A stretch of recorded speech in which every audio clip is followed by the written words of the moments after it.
দারুন নাদওয়া বলে মক্কায় একটি জায়গা ছিল, দারুন নাদওয়া বলে। এই জায়গায় বসে আবু জেহেল, আবু লাহাব, উতবা, সাইবা তারা আমার আপনার নবীর মারার ষড়যন্ত্র করলো। আমাদের পাড়ায় যেমন ক্লাব থাকে, পার্টি অফিস থাকে, যেখানে পাড়ার সম্ভ্রান্ত মানুষ, বিত্তশালী মানুষ, ক্ষমতাশীল প্রভাবশালী মানুষরা যেখানে বসে রাতের অন্ধকারে আড্ডা মারে, ঠিক মক্কায় সেই সময় দারুন নাদওয়া বলে একটি জায়গা ছিল। এই দারুন নাদওয়াতে আবু জেহেল, আবু লাহাব, উতবা, সাইবা এরা সবাই বসে ষড়যন্ত্র করলো যে দেখো, এরা চক্রান্ত করলো যে এইভাবে যদি আমরা আব্দুল্লাহর বেটা মুহাম্মাদের পিছে পড়ে থাকি, তাকে কখনো আমরা পরাস্ত করতে পারবো না। বরং মানুষ দলে দলে ইসলাম গ্রহণ করছে, আমরা তাকে কোনো রকম ভাবে ঠেকাতে পারছি না। এই অবস্থাতে তারা সিদ্ধান্ত নিল আমার আপনার নবীকে তারা হত্যা করবে। ষড়যন্ত্র করলো আমার আপনার নবীকে দুনিয়া থেকে তারা মেরে দেবে, আর দুনিয়াতে তাকে বাঁচিয়ে রাখবে না। তারা দারুন নাদওয়াতে বৈঠক করছে। এমত অবস্থায় আর রাহিকুল মাখতুম কিতাবের ভিতরে এসেছে যে আল্লাহ পাকের নবীকে মারার জন্য যখন তারা ষড়যন্ত্র করছে দারুন নাদওয়াতে, আবু জেহেল, আবু লাহাব বসে আছেন ঘরের ভিতরে, আর একজন বৃদ্ধ ব্যক্তি এসে দরজায় ঠক ঠক করে ঠোকা দেয়। আবু জেহেল দরজাটা খুলে বলে, কে বাবা তুমি? বৃদ্ধ ব্যক্তি বলেন, আমি তোমাদের মক্কার অমুক জায়গার মানুষ, তোমরা তো চাও আব্দুল্লাহর বেটা মুহাম্মাদকে হত্যা করতে। বলল হ্যাঁ। বলছে আমিও তোমাদের মতো একজন, আমিও মুহাম্মাদকে হত্যা করতে চাই, এই জন্য তোমাদের বৈঠকে শামিল হয়েছি। আমিও তোমাদের বৈঠকে শামিল হয়েছি। আবার মুসলমান দিনদরদি বাবাজি, দারুন নাদওয়াতে বৈঠক শুরু হয়ে গেল।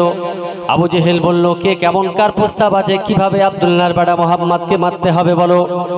কেউ প্রস্তাব দেন তার হাত কেটে নিতে হবে, কেউ প্রস্তাব দেয় তার পা কেটে নিতে হবে, কেউ প্রস্তাব দেন তার এমনি করে পুরো মেরে দেওয়া যাবে না, অর্ধেক হাফ মার্ডার করে তাকে কুয়াতে ফেলে দিতে হবে, কেউ প্রস্তাব দেন আবার তার মাথাটা কেটে নিতে হবে। আবু জেহেল বলল, দেখো না না না, কারোর কোনো প্রস্তাব আমার পছন্দ হলো না। আমার মনে হয় এইসব প্রস্তাব, এইসব ষড়যন্ত্র যদি আমরা করি, ওই আব্দুল্লাহর বেটা মুহাম্মাদের সাথে আমরা কখনোই পেরে উঠবো না।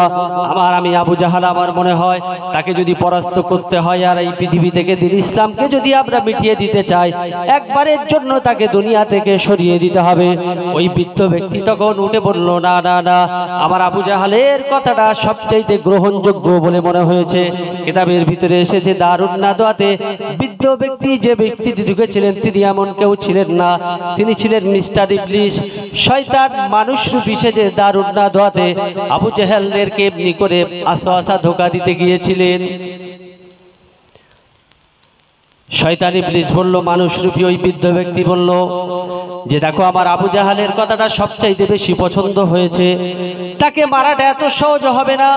তোমরা যদি আব্দুল্লাহর বেটা মুহাম্মাদকে হত্যা করতে চাও, তবে তোমাদের মক্কায় যত বড় বড় পরিবার আছে, প্রত্যেকটা পরিবারে একটা একটা এমনি করে সুপুরুষ এবং শক্তিশালী ব্যক্তিকে নিতে হবে। একসাথে সমস্ত গোত্রের মানুষ একত্রিত হয়ে শক্তিশালী মানুষদেরকে নিয়ে আব্দুল্লাহর বেটা মুহাম্মাদকে যদি হত্যা করতে যাও, তাহলে তোমাদের পরিকল্পনা সঠিক হবে, নচেত তোমরা পরাস্ত হবে। আবার মুসলমান নিন্দরদি বাবাজি, এমন ষড়যন্ত্র যখন কুরাইশরা করে ফেললো, আল্লাহ পাক তখন আর তার নবীর কাছে জিবরাইল পাঠিয়ে বলে দিলেন, না আমার হাবিব, আল্লাহ পাক কোরআনের আয়াত অবতীর্ণ করে জানিয়ে দিলেন, ওয়া ইদ ইয়ামকুরু বিকাল্লাযীনা কাফারু লিয়ুসবিতুকা ওয়া ইয়াকতুলুকা ওয়া ইয়াখরুজুকা ওয়া ইয়ামকুরুনা ওয়া ইয়ামকুরুল্লাহ আল্লাহু খায়রুল মাকিরিন। আল্লাহ বললেন, ও নবী মুহাম্মদ, মক্কার কুরাইশরা তারা তোমাকে হত্যার জন্য ষড়যন্ত্র করে। না না, আমি আল্লাহ বলছি তারা তো কখনোই তোমাকে ষড়যন্ত্র করে হত্যা করতে পারবে না। আমি আল্লাহ বলছি, ও নবী মুহাম্মদ, তারা যদি ষড়যন্ত্রকারী হয়, কৌশলী হয়, তারা যদি কৌশল অবলম্বনকারী হয়, আমি আল্লাহ বলছি ওয়ায়ামকুরুনা ওয়ায়ামকুরুল্লাহ আল্লাহু খায়রুল মাকিরিন, আমি আল্লাহ হলাম তাদের থেকে বড় কৌশলী। বলুন সুবহানাল্লাহ।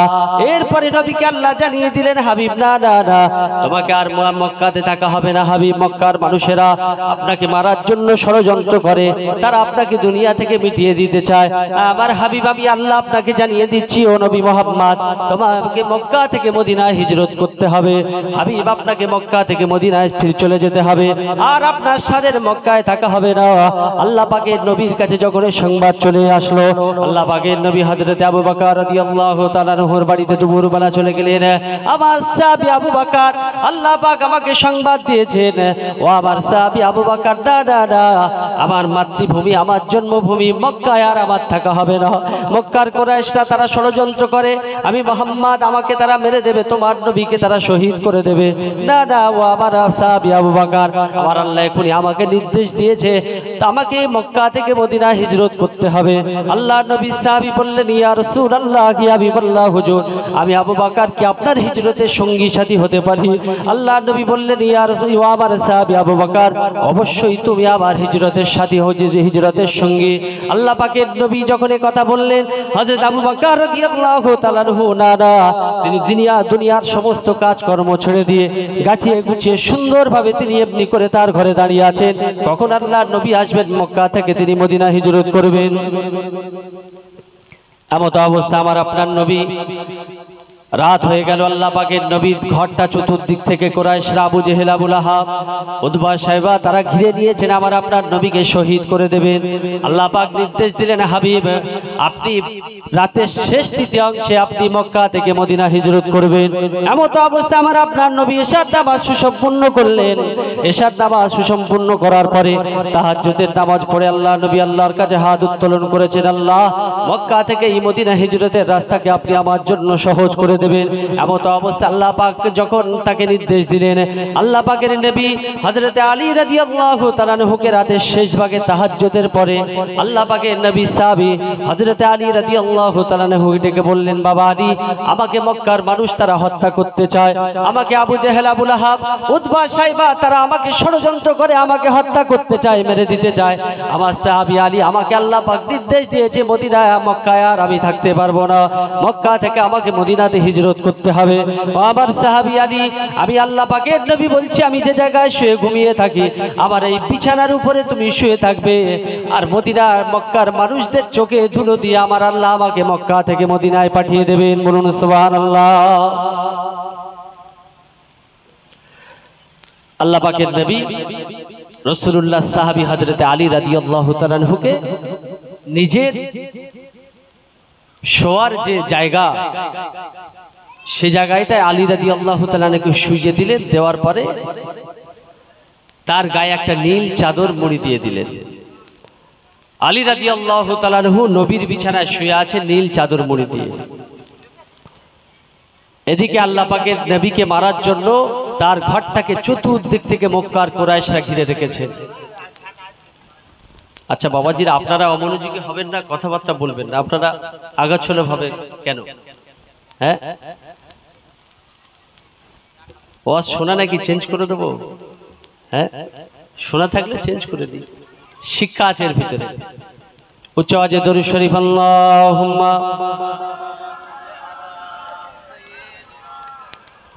আলা আলি সাইয়্যিদিনা।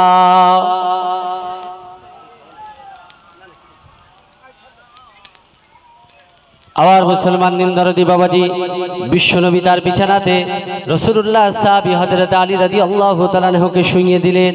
আর আলীকে বললেন, ও আমার সাহাবী আলী, মক্কার মানুষেরা তারা আমাকে ষড়যন্ত্র করে মেরে দেবে বলে, ও আমার সাহাবী, তুমি আমার বিছানাতে শয়ন করো, আমি তোকে তাদের চোখে ধুলো দিয়ে চলে যাব। আর আমি নবী, ও আমার সাহাবী আলী, আমি আল্লাহ পাকের হাবিব তোমাকে বলছি, তুমি আমার বিছানাতে শুয়ে থাকো, আমি আল্লাহ পাকের নবী মক্কা থেকে মদিনাতে চলে যাব, আর অচিরেই তোমার সাথে আমার সাক্ষাৎ লাভ হয়ে যাবে। বলুন সুবহানাল্লাহ। কিতাবের ভিতরে এসেছে নবী সাহাবী হযরত আলী রাদিয়াল্লাহু তাআলা আনহু বর্ণনা দিচ্ছেন, আল্লাহ পাকের নবী যখন আমাকে কথা বলে চলে গেলেন। আমি আল্লাহ পাকের নবী সাহাবী হযরত আলী রাদিয়াল্লাহু তাআলা আনহু বর্ণনা দিচ্ছেন, আমি আমার জীবনে ওই রাত্রিতে এত ঘুম ঘুমিয়েছিলাম, এত শান্তির ঘুম, আরামের ঘুম, আমার জীবনে আমি আর কখনো অত শান্তির ঘুম ওই রাতের মতো ঘুমাইনি। বলুন সুবহানাল্লাহ। নবী সাহাবীরা পাল্টা প্রশ্ন করলেন, ভাই আলী তুমি তো জানতে আল্লাহর নবীর বিছানায় তুমি শুয়ে আছো, রাসূলুল্লাহর পরিবর্তে সেই জায়গায় তুমি শুয়ে আছো। মক্কার কুরাইশরা রাসূলকে না পেয়ে রাসূল ভেবে তোমাকে তো হত্যা করতে পারে, তোমার উপরে কোপ চালাতে পারে। আল্লাহ নবী সাহাবী আলী রাদিয়াল্লাহু তাআলা আনহু বললেন, ও নবী সাহাবীরা, আল্লাহ পাকের নবী আমাকে যখন বিছানাতে শুইয়ে দিয়ে আমার গায়ে চাদরটা দিয়ে দিলেন, আর নবী বললেন, বাবা আলী তোমার সাথে চিন্তা করবে না, চিন্তা করবে না, তোমার সাথে ও চিরে আমার মদিনাতে সাক্ষাৎ হয়ে যাবে।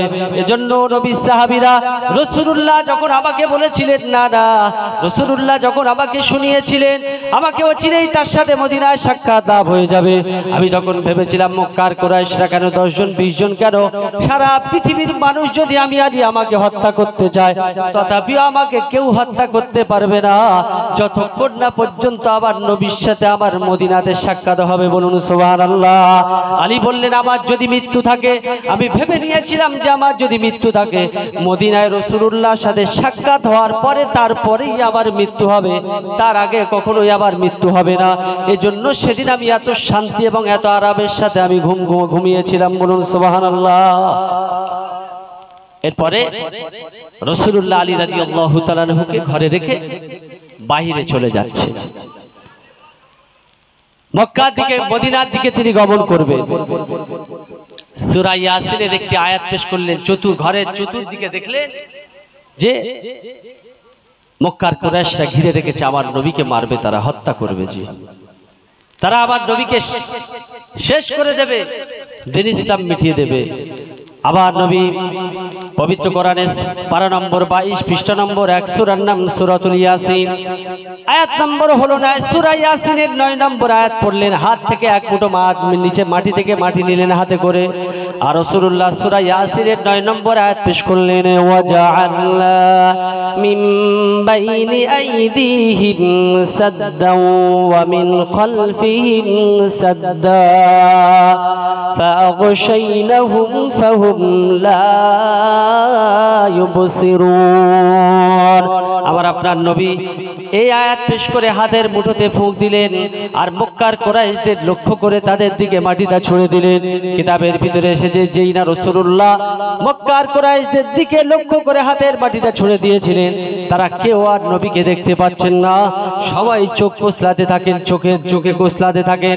এমত অবস্থায় রাসূলুল্লাহ তার সাহাবী আলীকে তার ঘরে শুইয়ে রেখে আল্লাহ পাকের নবী আবু বকরের বাড়িতে চলে গেলেন। মক্কার কুরাইশরা রাসূলুল্লাহর ঘরে প্রবেশ করেছেন, আল্লাহর নবীকে আলী রাদিয়াল্লাহু তাআলা আনহুকে তারা তলোয়ার চালাতে যাবে, এমত অবস্থায় পিছন দিক দিয়ে একজন পড়ে উঠলো, কাকে মারতে যাচ্ছে একবার দেখে নাও। তারা চাদরটা তুলে দেখলো যে আলী রাদিয়াল্লাহু তাআলা আনহু শায়িত অবস্থায়। মক্কার কুরাইশরা বলল, কেন নবীর বিছানায় তুমি কেন শায়িত আছো? আলী রাদিয়াল্লাহু তাআলা আনহু বললেন, এত সহজ নয় বাবা। হাসতে হাসতে তিনি বলছেন, আমার নবীকে তোমরা ষড়যন্ত্র করো হত্যা করবে বলে, আমার আপনার নবীকে আমার আল্লাহ পাক। মক্কার কুরাইশদের সাথে আলী রাদিয়াল্লাহু তাআলা আনহু বললেন, ও মক্কার কুরাইশরা শোনো শোনো শোনো, আবার নবীকে আল্লাহ পাক মক্কা থেকে মদিনাতে হিজরতের নির্দেশ দিয়েছেন, তিনি মদিনার উদ্দেশ্যে রওনা দিয়েছেন। আবু জেহেল, আবু লাহাব, উতবা, শাইবা রাসূলুল্লাহর বিছানাতে এসে যখন আল্লাহর নবীকে পেলেন না, তাকে হত্যা করবেন, তাদের মাথাটা আরো খারাপ হয়ে গেল, তারা বিস্মিত হলো, অবাক হলো। আবার বৈঠক ডেকে দিল, না না, আল্লাহর নবীকে খুঁজতে হবে, বা তাকে কোনো রকম ভাবে মদিনায় যেতে দেওয়া যাবে না, মদিনায় কোনো রকম ভাবে তাকে যেতে দেওয়া যাবে না। এমত অবস্থায় আবার আপনার নবীকে তারা খুঁজতে থাকেন। আবু বকরের বাড়িতে তারা চলে গেলেন, রাসূলুল্লাহ রাতের অন্ধকারে আবু বকরের বাড়িতে চলে গেলেন। আল্লাহ নবী সাল্লাল্লাহু আলাইহি ওয়াসাল্লাম আবু বকরের বাড়িতে যখন চলে গেলেন, আবু বকর বললেন, ইয়া রাসূলুল্লাহ, হাবিবাল্লাহ, আমি আপনার সাহাবী, আপনার জন্য আপনার সাথে হিজরতের জন্য তৈরি আছি। আবু বকর রাতের অন্ধকারে বাড়ির বাইরের দিকে তাকিয়ে দেখলেন সেই মক্কার কুরাইশরা আবার আবু বকরের বাড়িটা ঘিরে রেখেছেন। আবু বকর বললেন, ইয়া রাসূলুল্লাহ, হাবিবাল্লাহ, মক্কার কুরাইশরা যারা আপনাকে হত্যা করার জন্য, মেরে দেওয়ার জন্য ষড়যন্ত্র করেছে, তারা তো আজকে আবার আমার বাড়িটা তো ঘিরে ফেলেছে। ইয়া রাসূলুল্লাহ, হাবিবাল্লাহ, হুজুর, আমরা কিভাবে আমি আপনাকে এখন নিয়ে মদিনার দিকে গমন করব? আল্লাহ পাকের নবী বললেন, মা তাকুলু বিসনাইন, আল্লাহ পাকের নবী বললেন, ও আমার সাহাবী আবু বকর, শোনো শোনো, না না না, তুমি আর আমি আবু বকর, আমি নবী মুহাম্মদ, আমার সাহাবী তুমি আবু বকর, আমরা দুইজন আছি, আমাদের ভিতরে তোমার ধারণাটা কি? সাহাবী আবু বকর বললেন, ইয়া রাসূলুল্লাহ, হাবিবাল্লাহ, জানি না। আল্লাহ পাকের নবী বললেন, আল্লাহু সালিসুহুমা, ও আমার সাহাবী আবু বকর, আমি নবী মুহাম্মদ আর তোমার আমার সাহাবী আবু বকর, আমরা দুইজন এখানে নাই, আমাদের ভিতরে তিন নম্বর যিনি আছেন তিনি হলেন আমার আল্লাহ। বলুন সুবহানাল্লাহ। আবু বকর, তুমি বাইরের দিকে চলো, তুমি মদিনার দিকে গমন করো, আমি রাসূলুল্লাহ তোমার পিছে পিছে গমন করব। মক্কার কুরাইশরা সারা পৃথিবীর সমস্ত কিছু দেখতে পেলেও এমন সিচুয়েশন আমার আল্লাহ আমাদের জন্য বানিয়ে দিয়েছেন, মক্কার কুরাইশরা আমাদেরকে দেখতে পাবে না। বলুন সুবহানাল্লাহ। আল্লাহ পাকের নবী এবং সাহাবী আবু বকর তারা আবু জেহেল, আবু লাহাব, উতবা, সাইবাদের সামনে থেকে বার হয়ে চলে যাচ্ছে, তারা কেউ দেখতে পাচ্ছেন না, টের পাচ্ছেন না। আর রাসূলুল্লাহ বললেন, আবু বকর, তাদের আর আমাদের দুইজনের মাঝে আল্লাহ পাক একটা পর্দার আড়াল করে দিয়েছে, এই পর্দা দ্বারা তারা কখনোই আমাদেরকে দেখতে পাবে না। বলুন সুবহানাল্লাহ।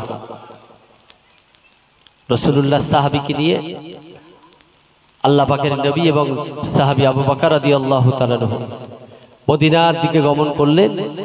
প্রতিমধ্যে কুরাইশরা আবার ষড়যন্ত্র করলো, বিভিন্ন দিকে গোত্রে গোত্রে বিভিন্ন রাস্তাঘাটে শহরে সমস্ত জায়গায় লোক পাঠিয়ে দাও, লোক পাঠিয়ে দাও, তাকে কোন রকম ভাবে মদিনায় যেতে দেওয়া যাবে না, মদিনায় সে যেন কোন রকম ভাবে প্রবেশ না করতে পারে, মদিনায় কোন রকম ভাবে সে যেন প্রবেশ না করতে পারে। এজন্য সমস্ত দিকের মানুষেরা চলে গেল। আর ঘোষণা করে দেয়া হলো যে ওই আব্দুল্লাহর বেটা মুহাম্মদকে ধরে আনতে পারবে তাকে 100 উট এবং কিছু দিরহাম অর্থ, তাকে কিছু দিরহাম অর্থ এবং 100 উট তাকে পুরস্কৃত করা হবে। সবাই হাত তুললো, কেউ কেউ বলল আমি এখনই ধরে এনে দেব। আল্লাহ পাকের নবী এবং সাহাবী আবু বকরের কাছে এই খবরটা চলে গেল। এই খবর শোনার পরে তারা গারে সাওর বলে একটি গুহার ভিতরে তারা আত্মগোপন করে। গারে সাওর বলে একটি গুহার ভিতরে তারা আত্মগোপন করে। 3 দিন 3 রাত এই গুহার ভিতরে ছিলেন। সকালবেলা আবু বকর সিদ্দিক রাদিয়াল্লাহু তাআলা দেখছেন যে মক্কার কুরাইশরা তারা খুঁজতে খুঁজতে খুঁজতে খুঁজতে আমার আপনার নবীর কাছে যে গারে সাওর, যে পর্বতের বা যে গুহার কাছে তারা আত্মগোপন করেছে, যে গুহার ভিতরে, ওই গুহার উপরে এসে তারা ঘোরাঘুরি করছে। আবু বকর সিদ্দিক রাদিয়াল্লাহু তাআলা বললেন, ইয়া রাসূলুল্লাহ, হাবিবাল্লাহ, উপরের দিকে তাকিয়ে বললেন, ওই তো কুরাইশদের পা দেখা যাচ্ছে। ইয়া রাসূলুল্লাহ, তারা এখনই আমাদেরকে ধরে ফেলবে, পাকড়াও করবে। আল্লাহ পাকের নবী বললেন, ও আমার সাহাবী আবু বকর, না না আবু বকর, তুমি ভয় পেও না, বিস্মিত হয়ো না, অবাক হয়ো না। আমার আল্লাহ যখন আমার জন্য ঘোষণা দিয়েছে, হাবিব আপনাকে মক্কা থেকে মদিনায় হিজরত করতে হবে, আল্লাহ পাক আমার জন্য সুনির্দিষ্ট পথটাকে সুগম করে দেবেন। আমাদের প্রতিমধ্যে সমস্ত বাধাকে আমার আল্লাহ আমাদের জন্য আমাদের জন্য সমস্ত বিপদ আপদ মুসিবত থেকে আল্লাহ পাক আমাদেরকে রক্ষা করবেন। ও আমার সাহাবী আবু বকর, না না, তুমি কোনো চিন্তা করো না, বিস্মিত হয়ো না, অবাক হয়ো না। 3 দিন 3 রাত থাকার পরে মক্কার কুরাইশরা তারা আমার আপনার নবীকে দেখতে পেল না। মক্কার কুরাইশরা রাসূলুল্লাহ গারে সাওয়ার গুহার ভিতরে ছিল, তারা দেখতে পেল না, টের পেল না। 3 দিন 3 রাত থাকার পরে রাসূলুল্লাহ তারা না দেওয়া অবস্থায় অনাহারে কাতর মদিনার দিকে তারা গমন করলেন। রাস্তায় প্রতিমধ্যে আল্লাহর নবীর এত ক্ষুধা পেয়েছেন, ক্ষুধার যন্ত্রণায় রাসূলুল্লাহ কাতর হয়ে যায়। সাহাবী আবু বকরকে বললেন, আমার সাহাবী আবু বকর, আমি আর হাঁটতে পারছি না, তুমি কি আমার জন্য কিছু খাদ্য খাবারের ব্যবস্থা করতে পারো? কিছু দূর যাওয়ার পরে আল্লাহ নবী সাহাবী আবু বকর রাদিয়াল্লাহু তাআলা বললেন, ইয়া রাসূলুল্লাহ, হাবিবাল্লাহ, হুজুর, একটা গাছ লক্ষ্য করে বললেন, ইয়া রাসূলুল্লাহ, আপনি এই জায়গাটা বসেন, আমি আপনার জন্য দেখি কিছু খাদ্য খাবারের ব্যবস্থা করতে পারি কিনা। আবার আপনার নবী হাঁটতে পারছেন না, ক্লান্তি এসে গেছে। 3 দিন 4 দিন না খাওয়া না দেওয়া অবস্থায়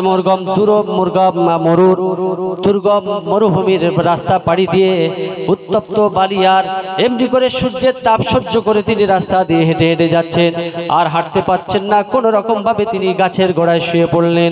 আবু বকর সিদ্দিক রাদিয়াল্লাহু তাআলা আনহু কিছুটা দূরে গিয়ে দেখলেন একটা ব্যক্তি ছাগল চড়াচ্ছে, বকরি।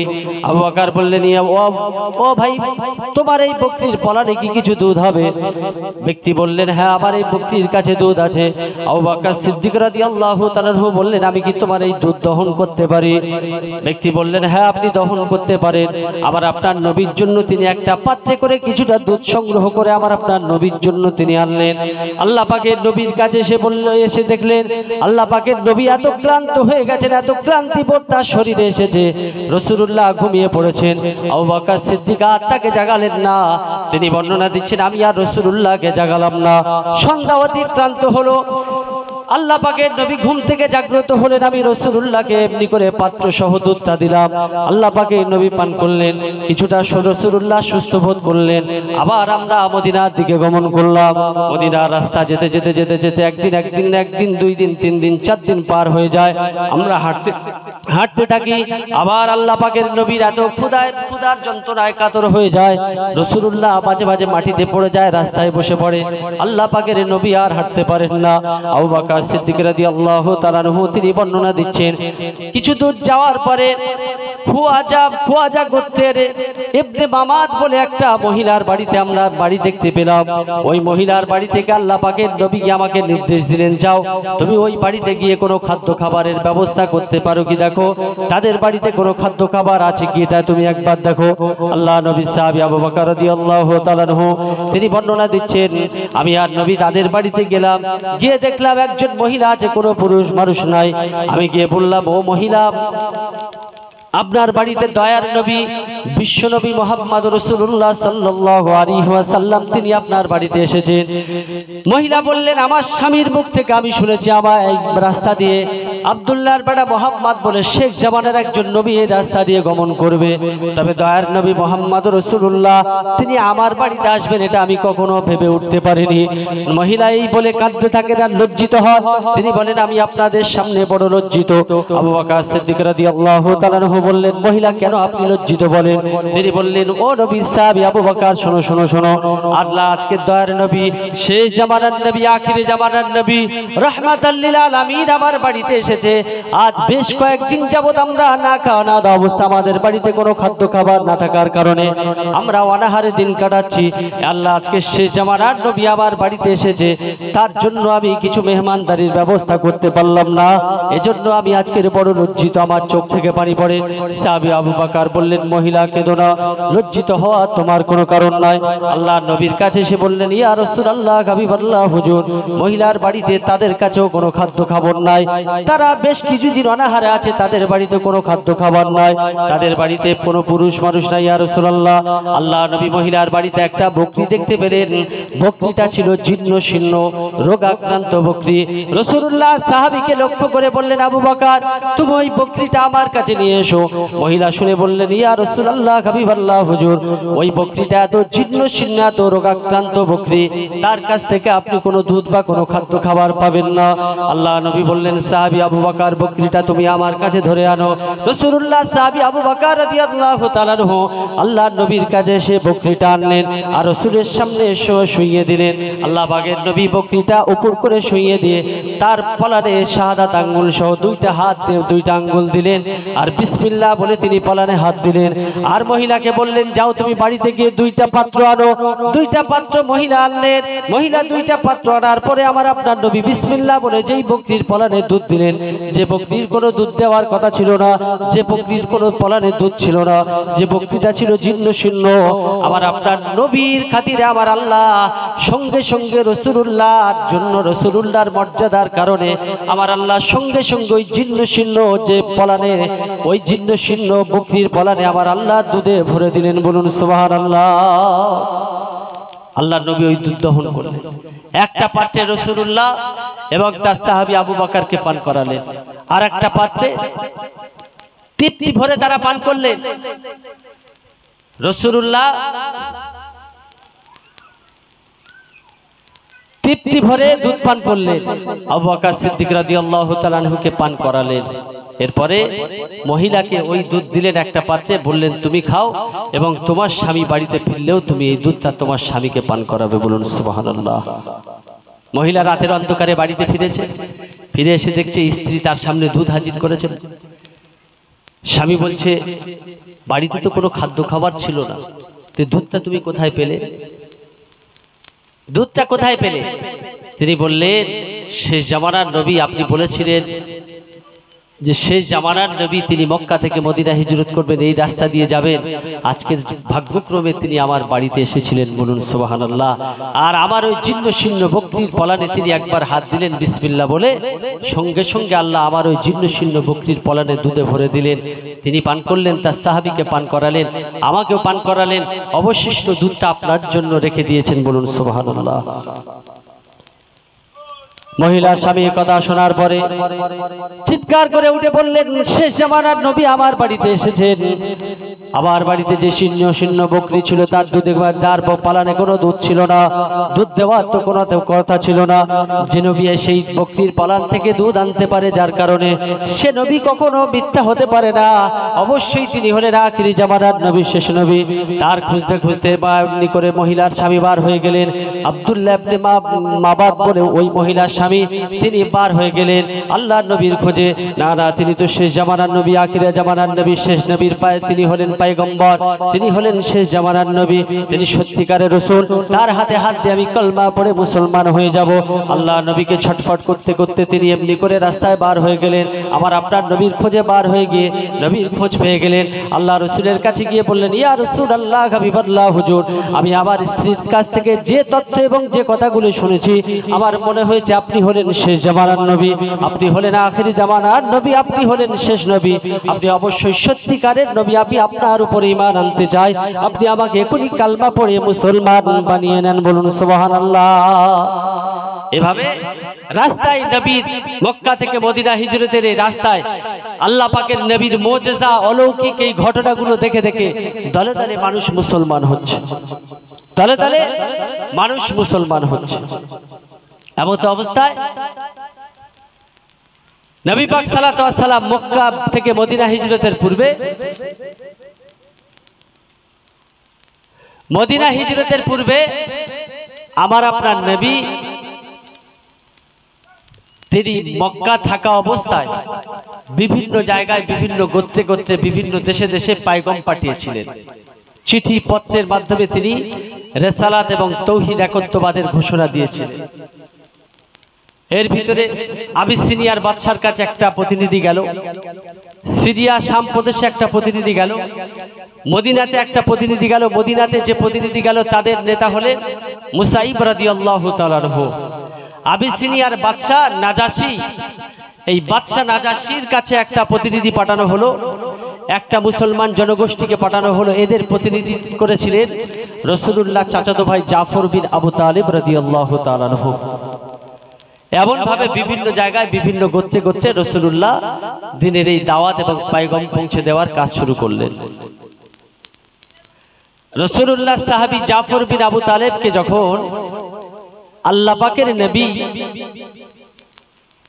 মক্কা থেকে শাম প্রদেশে আবিসিনিয়াতে যখন পাঠালেন, মক্কার কুরাইশরা ইহুদিরা তারাও জানতে পারল যে দেখো এরা তো শুধু মক্কার মধ্যে ইসলাম প্রচারে ক্ষান্ত নাই, বরং বিভিন্ন দেশে দেশে তো প্রতিনিধি পাঠাচ্ছে, বিভিন্ন দেশে দেশে ইসলামের পায়গাম পাঠাচ্ছে।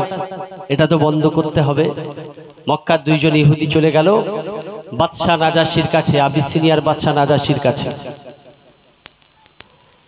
মক্কা দুইজন ইহুদি তারা গিয়ে বলল বাদশা নাজাশী, আপনার আবিসিনিয়া, আপনি যে এলাকার বাদশা, এই এলাকায় মক্কা থেকে কিছু মুসলমান এসেছে, তারা নিজেদের ধর্ম পরিত্যাগ করে ধর্মান্তরিত হয়ে আমাদের মক্কা একটা পাগলের আবির্ভাব হয়েছে, যিনি কিনা ইসলাম বলে একটা ধর্ম কায়েম করতে চায়। এই ধর্ম তারা এমনি করে গ্রহণ করেছে, তারা আপনার আবিসিনিয়ার এলাকায় এসে ঘোরাঘুরি করে। বাদশা নাজাশী বলল মুসলমানরা কেমন, কোথায় তারা আছে, আমার এলাকাতে কোথায় আছে? রাজ দরবারে তাদেরকে আহ্বান করলেন, আগামীকাল আবার রাজ দরবারে তাদেরকে ডাকবে। মুসলমানদের কাছে খবর চলে গেল, আবিসিনিয়ার এলাকায় যারা ঘোরাঘুরি করছিলেন মুসলমানদের কাছে খবর চলে গেল আবিসিনিয়ার বাদশা নাজাশী আমাদেরকে এমনি করে ডাক করিয়েছে, তারা তার রাজদরবারে আমাদেরকে যেতে হবে। মুসলমানরা এক জায়গায় বসে তারা সলা পরামর্শ করলো, কলা কৌশল করলো, আমরা বাদশাহ নাজাশির কাছে যাব। নাজাশি, বাদশাহ নাজাশি হলেন একজন খ্রিস্টান, তার সামনে কথা বলাটা এত সহজ আমাদের জন্য হবে না। আমাদের ভিতরে কে বাদশার সামনে কথা বলবে, একজন প্রতিনিধি ঠিক করতে হবে। মুসলমানদের ভিতরে বসে বসে তারা প্রতিনিধি ঠিক করলো। আমাদের ভিতর থেকে রাসূলুল্লাহ চাচাতো ভাই জাফর বিন আবু তালেব ইনি হলেন কলা কৌশল ভালো জানে এবং আমাদের ভিতরে জ্ঞানী গুণী মানুষ। জাফর বিন আবু তালেবকে তারা প্রতিনিধি ঠিক করলো। পরের দিনে তারা আবিসিনিয়ার বাদশার কাছে চলে গেল। আবিসিনিয়ার বাদশা নাজাশির দরবারে তারা যখন চলে গেল, বাদশা নাজাশি রাজ দরবারে বসে তাদেরকে বলল, আমি শুনলাম তোমরা নাকি মক্কা থেকে আমার আবিসিনিয়ার এলাকায় এসেছো। আমার এলাকাতে এসে তোমরা নাকি এমনি করে নতুন ধর্মের কোনো প্রচার প্রসার শুরু করতে চাও, তোমরা কি কারণে এসেছো বলো। বাদশা নাজাশি যখন এই কথা বলল, জাফর বিন আবু তালেব রাদিয়াল্লাহু তাআলা আনহু আল্লাহর নবীর চাচাতো ভাই রাসূলুল্লাহ সাহাবী উঠে বললেন, ইন্না কুন্না আহলা জাহিলিয়া। বাদশা নাজাশি আমরা ছিলাম জাহিলি যুগের একজন সম্প্রদায়, জাহিলি যুগের মানুষ, আমরা হলাম মূর্খ সম্প্রদায়। আমার আল্লাহ পাক আমাদের উপরে দয়া করে রহমত করে এমন একজন নবীকে প্রেরণ করেছেন, যে নবী আমাদেরকে শিক্ষা দেন তোমরা মূর্তি পূজা করো না, শিরক বিদআত করো না, তোমরা আল্লাহ এক আল্লাহর ইবাদত করো, তোমরা নিজেদের ভিতরে মারামারি করো না, তোমরা নিজেদের ভিতরে খুনোখুনি করো না, তোমরা এতিমের মালগুলো ভক্ষণ করো না, তোমরা মদ পান করো না, জেনা ব্যভিচার করো না। যে নবী আমাদেরকে শিক্ষা দেন না না না, তোমরা নিজেদের ভিতরে হুটদাঙ্গা মারামারি করবে না, তোমরা নিজেদের ভিতরে খুনোখুনি করবে না। যে নবী আমাদেরকে শিক্ষা দেন ভাই হয়ে ভাইয়ের সম্পদ তোমরা মারবে না। যে নবী আমাদেরকে শিক্ষা দেন এমনি করে তোমরা এতিমের হকটা আত্মসাৎ করবে না। যে নবী আমাদেরকে শিক্ষা দেন তোমরা মদ পান করবে না। যে নবী আমাদেরকে শিক্ষা দেন তোমরা গান বাজনা শুনবে না। এমন একজন নবীর আবির্ভাব আমাদের মক্কায় হয়েছে। বাদশা নাজাশি কথা শোনার পরে বললেন, তোমাদের নবীর উপরে কি কোনো আসমানি কিতাব বা ওহী অবতীর্ণ হয়েছে? জাফর বিন আবু তালেব রাদিয়াল্লাহু তাআলা আনহু বললেন, হ্যাঁ হ্যাঁ বাদশা, আমাদের নবীর উপরে কোরআন বলে একটি কিতাব অবতীর্ণ হয়েছে। বাদশা নাজাশি বলল, তোমরা কি সেই কোরআন থেকে কিছু তেলাওয়াত করে আমাকে শোনাতে পারো? জাফর বিন আবু তালেব রাদিয়াল্লাহু তাআলা আনহু তিনি দাঁড়িয়ে গেলেন, সুন্দর সুন্দর সঙ্গে সঙ্গে দাঁড়িয়ে গিয়ে কোরআনের সূরা মারিয়ামের একটি আয়াত পেশ করলেন। সূরা মারিয়াম বলে একটি কোরআনের সূরা এসেছে, যে সূরাটি হলো মারিয়াম আলাইহিস সালাতু ওয়াস সালামের নামে যে সূরাটা আল্লাহ পাক অবতীর্ণ করেছেন। কেননা বাদশা নাজাশি হলেন খ্রিস্টান, আর খ্রিস্টানদের নবী হলেন নবী ঈসা আলাইহিস সালাতু ওয়াস সালাম, আর নবী ঈসা আলাইহিস সালাতু ওয়াস সালামের মায়ের নাম হলো মারিয়াম আলাইহিস সালাতু ওয়াস সালাম। আবু জাফর বিন আবু তালেব রাদিয়াল্লাহু তাআলা আনহু এই সূরা মারিয়ামের কিছু অংশ তিনি তেলাওয়াত করলেন। সঙ্গে সঙ্গে আউযু বিল্লাহ বিসমিল্লাহ পড়ে তিনি শুরু করে দিলেন, কাফহা ইয়া আইন সাদ যিকরু রাহমাতি রাব্বিকা ওয়া আবদাহু যাকারিয়া। আল্লাহ পাকের নবী সাহাবী জাফর বিন আবু তালেবের কণ্ঠে, সুললিত কণ্ঠে যখন আল্লাহ পাকের মধুময় কোরআনের বাণী তিনি জাফর বাদশা নাজাশি শুনলেন, বেঈমানরা রাজদরবার থেকে বাদশা নাজাশির দিকে লক্ষ্য করে দেখলো যে বাদশার চোখ থেকে ঝরঝর করে পানি গড়িয়ে যায়। মুসলমানরা লক্ষ্য করে দেখলো আল্লাহ পাকের কোরআন শোনার সঙ্গে সঙ্গে বাদশা নাজাশির চোখ থেকে ঝরঝর করে পানি গড়িয়ে যায়।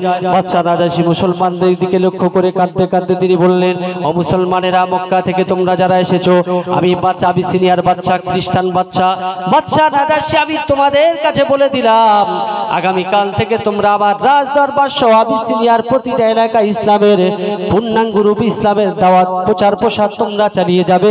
আমি রাষ্ট্রীয়ভাবে তোমাদের সম্পূর্ণ রূপে নিরাপত্তা দেওয়ার দায়িত্ব নিয়ে নিলাম। বলুন সুবহানাল্লাহ। কিতাবের বর্ণনা এসেছে, জাফর বিন আবু তালেবের কোরআনের তেলাওয়াত শুনে বাদশা নাজাশি আর আমার আপনার নবীর মনোমুগ্ধকর তার আচার ব্যবহার, তার কথা শুনে বাদশা নাজাশি এত মুগ্ধ হয়েছিলেন, আবু জাফর বিন আবু তালেবের হাতে হাত দিয়ে বাদশা নাজাশি সেদিন মুসলমান হয়েছিলেন। বলুন সুবহানাল্লাহ। কি নবী ছিলেন! এই জন্য আল্লাহ পাক বলেছেন, মুমিনদের জন্য আমি আমার নবীকে বড় নেয়ামত স্বরূপ করে প্রেরণ করেছি। বলুন সুবহানাল্লাহ। একটা গোষ্ঠী চলে গেল এখানে, একটা গোষ্ঠী চলে গেল এখানে, ইসলামের দাওয়াত চলছে। আর একটা রোম পারস্য চলে গেল, ইরাক, ইরান, জর্দান সমস্ত জায়গায় রাসূলুল্লাহ প্রতিনিধি পাঠিয়ে দিলেন। আর মদিনাতে পাঠিয়েছিলেন রাসূলুল্লাহ সাহাবী মুসাইব রাদিয়াল্লাহু তাআলা আনহু, তার সঙ্গে কিছু সাহাবীকে। তারা গিয়ে মদিনায় কিছু মানুষকে দিনের দাওয়াত দিচ্ছেন। তখনও আল্লাহ পাকের নবী মদিনাতে পৌঁছে যাননি, প্রতিমধ্যে আছে। আর মদিনার মানুষেরা শুনেছে যে বিশ্ব নবী, শেষ জামানার নবী মুহাম্মদ রাসূলুল্লাহ, আমিনার সন্তান আল্লাহ পাকের নবী মুহাম্মদ সাল্লাল্লাহু আলাইহি ওয়াসাল্লাম তিনি আমাদের মদিনাতে আসবেন। কিতাবের বর্ণনা এসেছে মদিনার মানুষেরা, বুখারীর হাদিস বলছি, মদিনার মানুষেরা প্রতিদিন আল্লাহ পাকের নবীর আগমনের কথা শুনে, মদিনা আগমনের কথা শুনে তারা নিজেদের ঘরের চালের উপর এসে বসে থাকত। তারা রাস্তায় প্রতিদিন এসে বার হয়ে থাকতো। মদিনার একটা মাঠ ছিল, সেই মাঠের কাছে সেটা তারা প্রতিদিন জড়ো হতো। যে রাস্তা দিয়ে রাসূলুল্লাহ মদিনায় ঢুকবে সেই রাস্তার মুখে এসে তারা প্রতিদিন এসে অপেক্ষা করত। শুধু বিশ্বনবী মুহাম্মদ সাল্লাল্লাহু আলাইহি ওয়াসাল্লাম কেমন, তার দেখতে কেমন, তার আচার আচরণ কেমন, তার এই রূপরেখাটা মদিনার মানুষেরা দেখবে, এই চিন্তা ভাবনা তাদের ভিতরে ছিল। তারা একদিন, দুদিন, 3 দিন যাবত আসে, আর প্রতিদিন সকালবেলা আসে, রাসূলুল্লাহকে দেখতে পায় না, আবার সন্ধ্যা হলে বাড়িতে চলে যায়। কেউ ঘরের ছাদে উঠে বসে থাকে, কেউ রাস্তায় আসে, কেউ আবার গাছের ডালে উঠে বসে থাকে। মুহাম্মদ সাল্লাল্লাহু আলাইহি ওয়াসাল্লামকে আমরা একবার দেখতে চাই, আমরা একবার দেখব। আল্লাহ পাকের নবী রাসূলুল্লাহ সাহাবী আবু বকর রাদিয়াল্লাহু তাআলা আনহুকে নিয়ে মদিনায় গমন করলেন। মদিনার মানুষেরা আল্লাহ পাকের নবীকে দেখে এত খুশি হয়েছিলেন, এত আনন্দিত হয়েছিলেন, তারা আমার আপনার নবীর খুশিতে তারা তাওয়াল্লুদ, তারা নবীর সম্পর্কে তারা এমনি করে তাদের ভাষায় নবীকে সম্বর্ধনা জানিয়েছিলেন আরবি কবিতা তেলাওয়াতের মাধ্যমে। আজকের মুসলমান আমরা যখন নবী দিবস করি, আমাদের ছেলেরা যখন সিরাতুন নবী করে, কিছু মানুষ আছে দেখবেন, আপনাদের এই এলাকায় অনেক মানুষ ঘোরাফেরা করছে, তারা বলে যে এসব করা চলবে না, এগুলো করা যাবে না, রসুলের আগমনে খুশি করা যাবে না। আর মদিনার মানুষেরা শুধু চোখে শুনেছিল, কানে দেখেনিছি, কানে শুনেছিল, চোখে দেখেনি আমার আপনার নবীকে। তারা শুনেছিল যে আল্লাহর নবী মুহাম্মদ সাল্লাল্লাহু আলাইহি ওয়াসাল্লাম মদিনার রাস্তায় আসবেন, মদিনায় আগমন করবেন, মক্কা থেকে তিনি আমাদের মদিনায় আসছেন। এ শোনার পরে তারা 3 দিন 4 দিন যাবত রাস্তায় আসে, দাঁড়িয়ে থাকে আমার আপনার নবীর খোঁজে, রাসূলুল্লাহকে দেখতে পায় না, হতাশ হয়ে আবার সন্ধ্যাবেলা বাড়ি ফিরে যায়। এমত অবস্থায় আমার আপনার নবী আবু বকর সিদ্দিক রাদিয়াল্লাহু তাআলা আনহুকে নিয়ে মদিনায় গমন করলেন। মদিনার মানুষেরা তাকে দেখে খুশি হয়ে সবাই এসে আবু বকর সিদ্দিক রাদিয়াল্লাহু তাআলা আনহুর সামনে আছে, তাকে দেখে মুসাফা করছেন। আবু বকর সিদ্দিক রাদিয়াল্লাহু তাআলা, তার দাড়ি বড়, রাসূলুল্লাহর মতো জুব্বা, রাসূলুল্লাহর মতো দাড়ি, তিনি সামনে আছেন। সবাই ভেবেছে এটাই হয়তো মুহাম্মদ, এটাই হলো শেষ নবী। আমরা যারা আমাদের কম বয়স, অনেক সময় আমাদের থেকে একটু বয়স্ক মানুষের নিয়ে দাওয়াতে গেলে তাদের যদি দাড়ি বড় থাকে আর হাজি রুমাল যদি পরে যায়, তো আমাদের ছেড়ে দিয়ে তাদের যত্ন আহ্বান শুরু হয়ে যায়, অনেক ভুল বোঝা যায়, সবাই তো জানে না। তো রাসূলুল্লাহ সাল্লাল্লাহু আলাইহি ওয়াসাল্লাম এবং তার সাহাবী আবু বকর রাদিয়াল্লাহু তাআলা মদিনায় যখন গেলেন, আবু আইয়ুব আনসারীর বাড়িতে যখন গিয়ে উঠলেন, ওঠার পরে আল্লাহ পাকের নবীর হাতে হাত দিয়ে এসে মুসাফা করছেন। তারা কেউ খুশিতে রাসূলুল্লাহকে জড়িয়ে ধরছেন, চুমা খাচ্ছেন, আদর করছেন। আর মদিনায় ইহুদিদের একজন বাদশা ছিল, যার নাম হলো আব্দুল্লাহ ইবনে সালাম। যেহেতু তিনি অন্য ধর্মের মানুষ, তার রাসূলুল্লাহর কাছে আসতে একটু লজ্জা লাগছে। রাসূলুল্লাহর কাছে তিনি আসতে পারছেন না, যেহেতু অন্য ধর্মাবলম্বী মানুষ। আল্লাহ নবীর কাছে আসছেন না, তিনি একটা গাছের ডালে উঠে আর আড়াল থেকে আবার আপনার নবীর কথাগুলো শুনছেন। আবু বকর সিদ্দিক বললেন, তোমরা সবাই বসে পড়ো, আল্লাহর নবী এখন তোমাদের সামনে বয়ান করবেন। আল্লাহর নবী বয়ান করছেন, আর মদিনার মানুষদের চোখ থেকে ঝরঝর করে সবার পানি গড়িয়ে যাচ্ছে আমার আপনার নবীর মনোমুগ্ধকর কথা, পবিত্র কোরআনের তেলাওয়াত, তার আচার আচরণ, তার সুন্দর সুললিত কণ্ঠের কোরআন তেলাওয়াত, তার মুখের ভাষা শুনে মদিনার মানুষেরা আর আমার আপনার নবীর কাছে এসে সব, ইয়া রাসূলুল্লাহ, হাবিবাল্লাহ, আপনি শেষ জামানার নবী, আপনি আখেরি জামানার নবী, আপনি আমাদের এখনই কালমা পড়িয়ে মুসলমান বানিয়ে নেন।